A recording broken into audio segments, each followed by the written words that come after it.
It has been a tough time for those living in the bayou communities hit hardest by Ida just 2 months ago. And still, there are many without homes and some finding themselves zipping up a tent at night.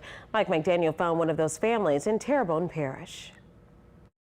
When Rachael Martin returned home after Hurricane Ida, she thought she still had a place to live. The roof was completely shaved off, so it went all the way down to the plywood, and that caused a bunch of water damage. Her home in Houma was condemned, so she and her husband started staying with family members in Bird, who also had roof damage. Because of repairs taking so long, it caused mold to grow in their house, so now their house is going through mold remediation.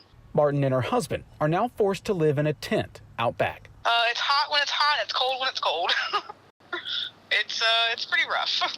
They are one of almost 3,000 households in Terrebonne Parish in need of temporary housing. Martin applied for a travel trailer through the state program when it first started, but hasn't heard anything. We really got to get these temp housing programs moving at a faster rate. Parish Planning and Zoning Director Christopher Pulaski says what should be up to a week-and-a-half process of getting trailers to people is taking much longer.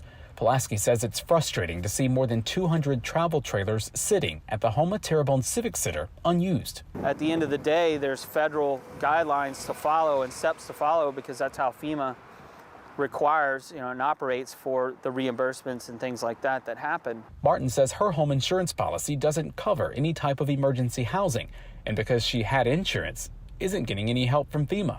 So my only option is stay in my car, stay with a family member, or stay in a tent. As sounds of home repairs can be heard all over this bayou community, Martin just hopes the voices of those who live here are also heard. Things are moving for society in a good, steady pace. It's just individually, there's a lot of families out here that desperately need help.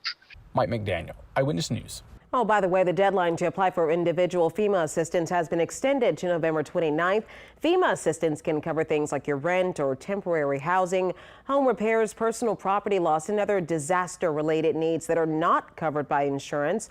Only one application per household, though, is allowed.